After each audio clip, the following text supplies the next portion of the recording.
ఓం గురుభ్యో నమః. ఓం మహాగణాధిపతయే నమః. ఓం శ్రీమాత్రే నమః. అందరికీ నమస్కారం అండి.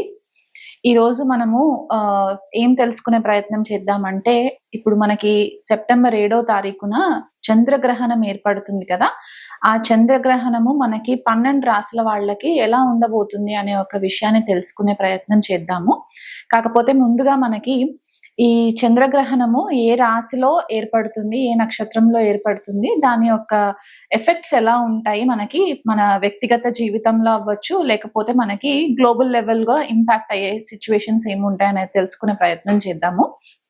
ఫస్ట్ ఆఫ్ ఆల్ ఏంటంటే మనకి ఈ చంద్రగ్రహణము శతభిష నక్షత్రంలో కుంభరాశిలో మొదలైన తర్వాత చంద్రుడు మెల్లిగా ట్రాన్సిషన్ అవుతూ పూర్వభాద్ర నక్షత్రంలోకి వచ్చిన తర్వాత సుదీర్ఘంగా పూర్వభాద్ర నక్షత్రంలోనే ఎక్కువ ఇంపాక్ట్ కనిపిస్తూ ఉంటుంది మనకి ఈ చంద్రగ్రహణము.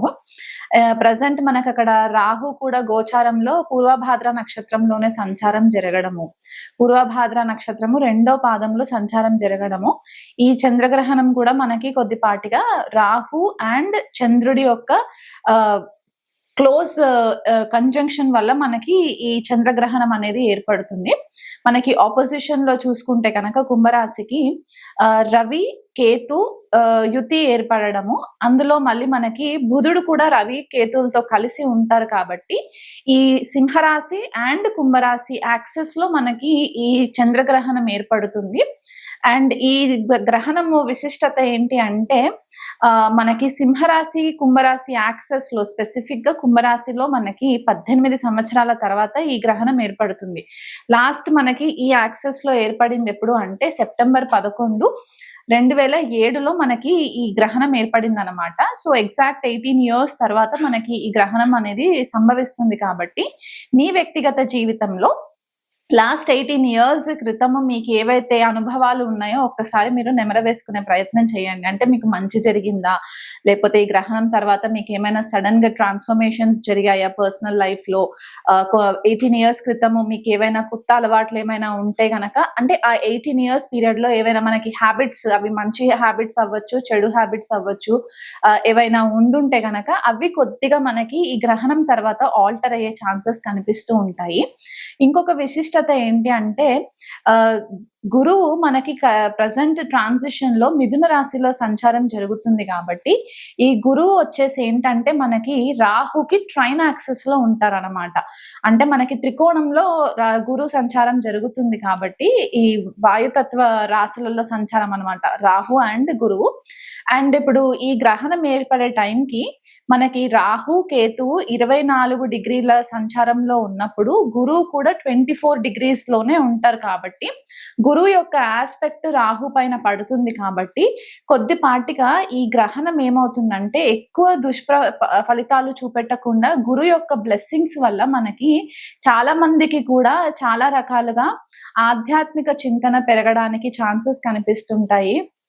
అండ్ ఇంకొకటి ఏంటంటే గ్లోబల్ లెవెల్లో కూడా మనకి సడన్ కన్ఫ్యూజన్, ఇట్లాంటి డెసిషన్స్ కన్ఫ్యూజన్ మోడ్ లో ఉండి డెసిషన్స్ తీసుకునే దానికంటే కూడా ఒక గురు రూపేణ మనము వాళ్ళ యొక్క సలహాలు పాటించి మనం తీసుకోవడానికి ఈ గురు యొక్క బ్లెస్సింగ్స్ కూడా మనకి ఈ గ్రహణ సమయంలో మనకి ఏర్పడుతుంది. కాబట్టి వీలైనంత మట్టుకు మనము ఈ చంద్రగ్రహణ ఫలితాలని మన వ్యక్తిగత జీవితాన్ని ఉద్ధరించుకునే ప్రయత్నం చేసినట్లయితే గనక బాగుంటుందనేసి ఈ క్యాలిక్యులేషన్స్ లో కనిపిస్తుంది అనమాట. అండ్ అది కాకుండా మనకి ఈ పర్టిక్యులర్ గ్రహణము భారతదేశంలో కనిపిస్తుంది, మాక్సిమం అన్ని స్టేట్స్ లో కనిపిస్తుంది కాబట్టి మనకి కొద్దిగా సూతకం అనేది ఫాలో అవ్వాలి. అండ్ మనకి వెస్టర్న్ కంట్రీస్ కి చూసుకుంటే గనక యుఎస్ లో కనిపించదు, యూరోప్ లో కనిపిస్తుంది, మిడిల్ ఈస్ట్ లో కొన్ని కంట్రీస్ లో, మిడిల్ ఈస్ట్ ప్లేసెస్ లో కొన్ని ప్లేసెస్ లో కనిపిస్తుంది, ఏషియాలో కూడా మొత్తం ఏషియన్ రీజన్ లో కనిపిస్తుంది. కాబట్టి ఈ పర్టిక్యులర్ ప్లేసెస్ లో మన భారతీయులు ఎవరైతే ఉండి జనరల్ గా మనము ఈ జ్యోతిష్యం ఎవరైతే ఎక్కువ ఫాలో అవుతూ ఉంటారో వాళ్ళు కొద్దిగా నియమాలు పాటించినట్లయితే బాగుంటుంది. ఈ చంద్రగ్రహణము జనరల్ గా మనకి ఏమవుతుందంటే మన మానసిక స్థితిని కొద్దిగా డిస్టర్బ్ చేస్తుంది అనమాట. ఎందుకంటే రాహు తోటి మనకి గ్రహణం ఏర్పడుతుంది కాబట్టి, రాహు గ్రస్త చంద్రగ్రహణం కాబట్టి ఇక్కడ ఏమవుతుందంటే జనరల్ గా మనకి రాహు వచ్చేసి ఒక మాయాగ్రహం అని చెప్పి మనం ఎప్పుడు చెప్పుకుంటూ ఉంటాం కాబట్టి ఒక ఇల్యూషన్ లో పెడుతూ ఉంటుందన్నమాట. అండ్ చంద్రుడితోటి క్లోజ్ కంజంక్షన్ లో ఉంటుంది కాబట్టి మానసిక ఒత్తిడి ఎక్కువ ఉంటుంది. అనవసరమైన చికాకులు, లేనిపోని అపోహలు, లేకపోతే ఇమోషనల్ టర్బ్యులెన్సెస్, ఇంట్లో చిన్న చిన్న చికాకులకి మీరు ఇమోషనల్ గా ఎక్కువ ఇబ్బంది పడిపోయి బాధపడడము, మనస్తాపానికి గురవ్వడము, లేకపోతే డెసిషన్స్ ఏవైనా తీసుకునే ఉంటే అవి చాలా ఫాస్ట్ గా డెసిషన్స్ తీసుకోవడము, ఇవన్నీ కూడా మనకి కనిపిస్తుంది. కాబట్టి ఆ విషయంలో మీరు కొద్దిగా మీ మనోధైర్యాన్ని గనక పెంచుకున్నట్లయి, మీ ఆత్మస్థైర్యాన్ని పెంచుకున్నట్లయితే గనక ఈ గ్రహణ సమయం యొక్క ఎఫెక్ట్స్ మనకి 6 months వరకు ఉంటుంది. కాబట్టి ఎలాంటి ఇంపార్టెంట్ లైఫ్ డెసిషన్స్ మీరు తీసుకునేటప్పుడు మీకు ఒకవేళ కన్ఫ్యూజన్ అనిపిస్తుంది అంటే కనుక మీ గురువులు కానీ లేకపోతే మీ ఫ్యామిలీలో పెద్దవాళ్ళు ఎవరైనా ఉంటే కనుక వాళ్ళ సలహా తీసుకున్న తర్వాత మీరు డెసిషన్స్ తీసుకోండి. ఓకేనా? కంటిన్యూషన్. ఈ గ్రహణం మనకి సెప్టెంబర్ 7వ తారీఖున సాయంత్రము 8:58 కంటే దాదాపు 9 గంటలకి స్టార్ట్ అవుతుంది అనుకుంటే గనక నెక్స్ట్ డే అంటే మిడ్ నైట్ మనకి September 8th mid night 2:20 time వరకు కూడా మనకి ఇది కంటిన్యూషన్ ఉంటుంది. అంటే ఆల్మోస్ట్ ఒక 5 hours వరకు మనకి ఆ డిఫరెన్స్ కనిపిస్తూ ఉంటుంది అనమాట. ఎక్లిప్స్ అంటే స్టార్టింగ్ మళ్ళీ మిడ్ లెవెల్ కి రావడము, తర్వాత సెట్టింగ్ లెవెల్ కి రావడానికి మనకి టైం పడుతుంది. కాబట్టి ఈ గ్రహణ సమయంలో వీలైనంత మట్టుకు ఎవరు కూడా బయటికి వెళ్ళి చంద్ర దర్శనం చేసుకునే ప్రయత్నం చేయకండి. మీరు ఇంకా మానసికంగా స్ట్రాంగ్ అవ్వడానికి, మెంటల్ స్టెబిలిటీ రావడానికి ఈ చంద్రగ్రహణం టైంలో మీ ఇష్టదేవత మంత్రం ఏదైనా సరే మీకంటూ ఒకవేళ గురువు రూపేణ మీకు మంత్రం ఉపదేశం ఉంటే కనుక ఆ మంత్ర చాంటింగ్ చేసుకుంటూ ఉండండి. ఒకవేళ లేని వాళ్ళు ఉంటే కనుక మీ ఇష్టదేవత ఎవరైతే ఉంటే వాళ్ళ యొక్క మంత్ర చాంటింగ్ మీరు రెగ్యులర్ గా ఈ గ్రహణం టైంలో కనుక మీరు చేసుకున్నట్లయితే మీకు చాలా మంచి రిజల్ట్స్ కనిపిస్తూ ఉంటాయి. అసలు మా ఇష్టదేవత ఎవరో మాకు తెలీదు, మాకేం చేయాలో తెలీదు అని అనుకున్న వాళ్ళు ఎవరైనా ఉంటే కనుక ఓం శివాయ నమః ఇది మీరు ఒక లెక్క లేకుండా, అంటే 108 కౌంట్ లేకుండా లేకపోతే 21 కౌంట్ లేకుండా మీ ఓపిక ఈ పర్టిక్యులర్ గ్రహణం టైంలో గనక మీరు కూర్చొని ఒక సాధన రూపంలో గనక మీరు కంటిన్యూస్ గా మీరు చేసుకున్నట్లయితే దీని ఎఫెక్ట్స్ కూడా మీకు చాలా హెల్ప్ అవుతాయి. ప్లస్ మీకు మానసికంగా స్ట్రాంగ్ అవ్వడానికి హెల్ప్ అవుతుంది. ఏదైతే క్లెన్సింగ్ పార్ట్ ఉంటుందో, జనరల్ గా మనకి గ్రహణాలు ఏం చేస్తాయంటే వ్యక్తిగత జీవితంలో చాలా చేంజెస్ తీసుకొస్తూ ఉంటుందన్నమాట. అది ఒక రకంగా మెటీరియల్ ట్రాన్స్ఫర్మేషన్ అవ్వచ్చు, స్పిరిచువల్ ట్రాన్స్ఫర్మేషన్ అవ్వచ్చు. కాబట్టి ఆ ట్రాన్స్ఫర్మేషన్ ఫేజ్ కి కనుక మనము తట్టుకోనికి శక్తి ఉండాలి. కాబట్టి మీరు ఎప్పుడైతే ఈ దైవత్వానికి క్లోజ్ అవుతూ ఉంటారో అది మీకు చాలా మట్టుకు హెల్ప్ అవుతుంది. మాకు ఏ మంత్రాలు రావు అనుకుంటే సింపుల్ గా లలిత సహస్రనామం కూడా మీరు చాంటింగ్ చేసుకున్నా కూడా ఇబ్బంది లేదు. ఎందుకంటే పౌర్ణమి టైంలో చంద్రగ్రహణం ఏర్పడుతుంది కాబట్టి సాక్షాత్ లలితా పరమేశ్వరినే మనము పౌర్ణమి చంద్రుడిలో చూస్తూ ఉంటాం. కాబట్టి అమ్మవారి నామం తీసుకొనైనా సరే మీరు సహస్రనామాలు చేసుకోవచ్చు. లేకపోతే సహస్రనామంలో ఏదన్నా ఒక నామం మీరు కనెక్ట్ అవుతే కనుక ఆ నామంని కూడా మీరు కంటిన్యూగా జపం చేసుకోండి. ఈ టైం ఏదైతే నేను చెప్పానో ఆ టైంకి వీలైనంత మట్టుకు మౌనం పాటించండి. గ్రహణం టైంలో మౌనం పాటించండి. గ్రహణం అయిపోయిన తర్వాత కూడా మీకు కొన్నిసార్లు ఏమవుతుందంటే కొన్ని స్పెసిఫిక్ రాశిస్ ఉన్నాయి, అవి నేను చెప్తూ వెళ్తాను. వాళ్ళు చాలా కేర్ఫుల్ గా ఉండాలి. ఏదైనా మీకు ఎవరితోటన్నా డిస్కషన్ చేయాలి అని అనుకుంటే 1కి 10 సార్లు ఆలోచించి డెసిషన్ తీసుకున్న తర్వాత మీరు వాళ్ళతో కమ్యూనికేట్ చేసే ప్రయత్నం చేయండి.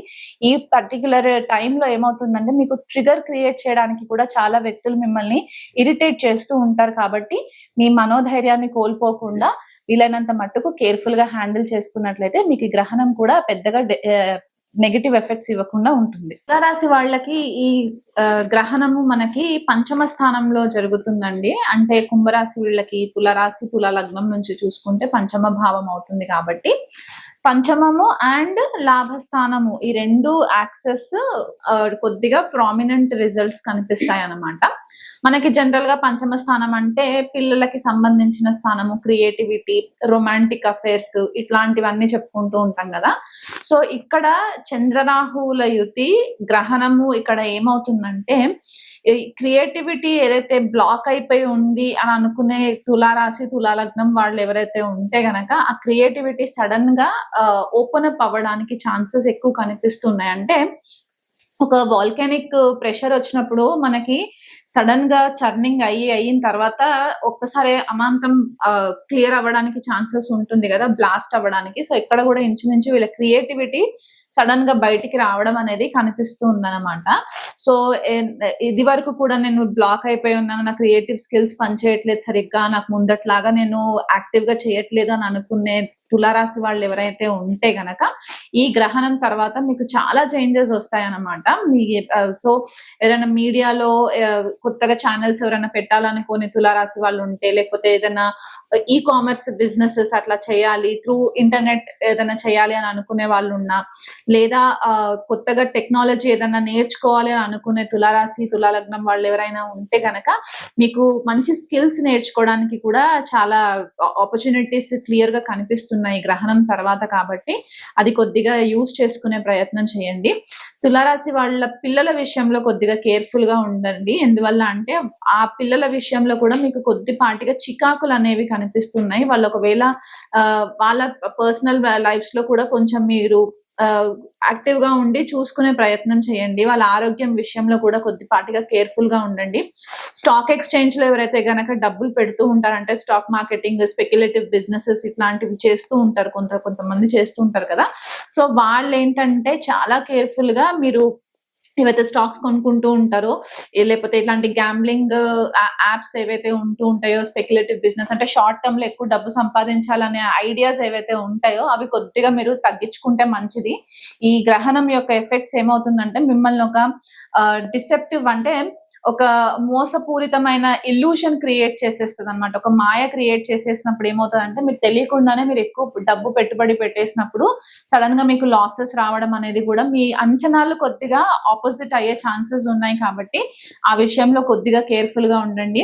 అన్కన్వెన్షనల్ రిలేషన్షిప్స్ అంటే రెగ్యులర్ సొసైటీకి రెగ్యులర్ గా కొన్ని నార్మ్స్ ఏవైతే ఉంటాయో, టర్మ్స్ అండ్ కండిషన్స్ ఉంటాయో దానికి భిన్నంగా కొన్ని రిలేషన్షిప్స్ లోకి మీరు వెళ్లే ఛాన్సెస్ కనిపిస్తున్నాయి. కాబట్టి తులారాశి తులాలగ్నం వాళ్ళు స్పెసిఫిక్ గా ఆ ఏజ్ గ్రూప్ ఎవరైతే ఉంటారో ఇలాంటి అన్కన్వెన్షనల్ రిలేషన్షిప్స్ లోకి వెళ్లే వాళ్ళు ఆ విషయంలో మీరు చాలా కేర్ఫుల్ గా ఉండండి. ఎందుకంటే మీకు చాలా ఎదురు దెబ్బలు తలిగే ఛాన్సెస్ ఉంటాయి.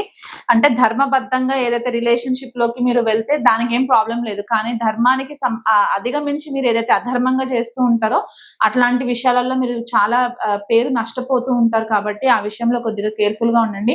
మీ నెట్వర్క్ సర్కిల్లో మీ ఇమేజ్ కొద్దిగా డ్యామేజ్ అయ్యే ఛాన్సెస్ కనిపిస్తున్నాయి. అంటే కొంతమంది హిడెన్ రిలేషన్షిప్స్ అంటే ఏదైనా గుప్తంగా దాచిపెట్టుకున్న రిలేషన్షిప్స్, ఎక్స్ట్రా మ్యారిటల్ అఫైర్స్ ఏవైతే ఉంటే అవి ఇప్పుడు బయటికి వచ్చి కొద్దిగా మీకు చాలా ఇబ్బందికరమైన పరిస్థితులు క్రియేట్ చేసే ఛాన్సెస్ కనిపిస్తున్నాయి. కాబట్టి ఆ విషయంలో కేర్ఫుల్ గా ఉండండి.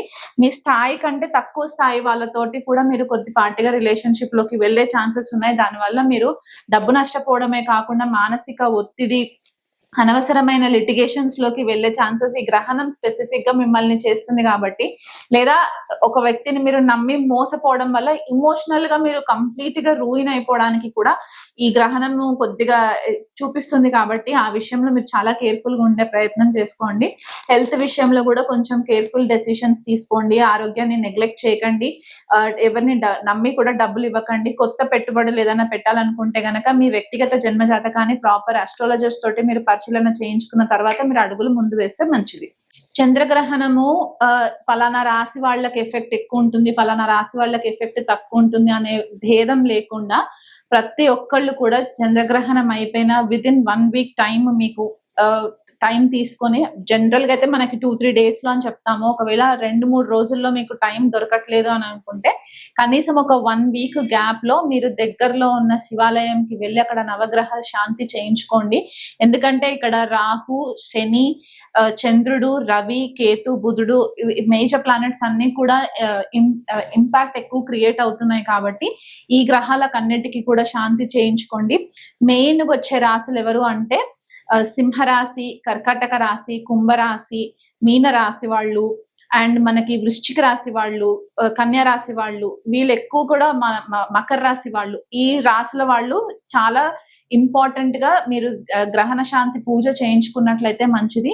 కొంతమంది పిల్లలు గ్రహణం టైంలోనే పుడుతూ ఉంటారు కాబట్టి ఫ్యామిలీస్ లో ఎవరైనా ప్రెగ్నెంట్ లేడీస్ ఉంటే గనక, ప్రెగ్నెంట్ లేడీస్ జనరల్ గా పెద్దవాళ్ళు చెప్పిన రెగ్యులర్ ప్రికాషన్స్ అన్ని కూడా తీసుకునే ప్రయత్నం చేసుకోండి. గ్రహణ నీడల్లోకి వెళ్లకుండా వీలైనంత మట్టుకు ఇండోర్స్ ఉండడానికి ప్రయత్నం చేసుకోండి.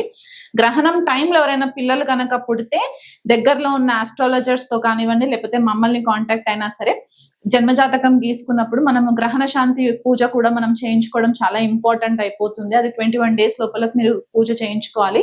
దీని ఎఫెక్ట్స్ మనకి చాలా ఫ్యూచర్ లో ఎక్కువ పిల్లల పైన ఎఫెక్ట్ పడే ఛాన్సెస్ ఉంటాయి కాబట్టి ఈ స్పెసిఫిక్ గా ఈ పాయింట్ చెప్పడం అనేది జరుగుతుంది. టెంపుల్ కి మాత్రం విజిట్ అవ్వండి. గ్రహణం టైంలో స్పెసిఫిక్ గా మీకు మనోబలం పెరగడానికి, మానసిక ఒత్తిడి తగ్గి మనోస్థైర్యం పెరగడానికి ఓం శివాయ నమః అనే మంత్రాన్ని రెగ్యులర్ గా చాంటింగ్ చేసుకోండి. ఆ గ్రహణం టైం అంతా కూడా నేను ఇంట్రొడక్షన్ లో చెప్పాను. అది కాకుండా మీరు మీ ఇష్ట దేవత మంత్రం ఏదైనా ఉంటే ఆ మంత్రం పారాయణం చేసుకోండి. లలిత సహస్రనామం చేసుకునే వాళ్ళు ఉంటే లలిత సహస్రనామం చేసుకోండి. అమ్మవారి నామం ఓం శ్రీమాత్రే నమః అనేది 108 times చేసుకున్నా సరిపోతుంది. లేదా లెక్క లేకుండా మీకు గ్రహణం అంతా కూడా ఒక 4 hours నేను కూర్చొని చేసుకుంటాను అనుకుంటే గనక మీరు అలా ధ్యానంలో ఉన్నా కూడా మీకు చాలా మట్టుకు మెంటల్ రిలీఫ్ ఇస్తుంది. ఒక ప్రొటెక్టివ్ ఆరా మీకు ఏర్పడడానికి ఛాన్సెస్ ఉంటాయి కాబట్టి ఇవన్నీ కూడా చేసుకునే ప్రయత్నం చేసుకోండి. ఎవరితో ఎక్కువ డిస్కషన్స్ లోకి వెళ్ళకండి. మీకు ఎవరైనా టాక్సిక్ మనుషులు ఉన్నారు మీ చుట్టుపక్కల అనుకుంటే కనుక వీలైనంత మట్టుకు వాళ్ళ కాల్స్, వాళ్ళ టెక్స్ట్ మెసేజెస్ అవాయిడ్ చేసేసి మీ ధ్యానం పైన మీరు ఎక్కువ ఫోకస్ చేసి మీ సాధారణ బలం పెంచుకునే ప్రయత్నం చేసుకున్నట్లయితే ఎటువంటి ఆర్గ్యుమెంట్స్ లేకుండా ఈ గ్రహణం యొక్క ఎఫెక్ట్స్ నుంచి మీకు బయటపడడానికి చాలా మంచి సోర్సెస్ కనిపించే ఛాన్సెస్ ఉన్నాయి. కాబట్టి మొత్తం ప్రపంచ శాంతి అంతా కూడా మన పైన భారం ఉంటుంది. కాబట్టి సూక్ష్మంలో మోక్షం లాగా మీరు ప్రే చేసుకునేటప్పుడు ప్రపంచంలో ఉన్న వాళ్ళందరూ కూడా బాగుండాలని చెప్పి మనస్ఫూర్తిగా మీ దైవారాధన చేసుకోండి. నమస్తే.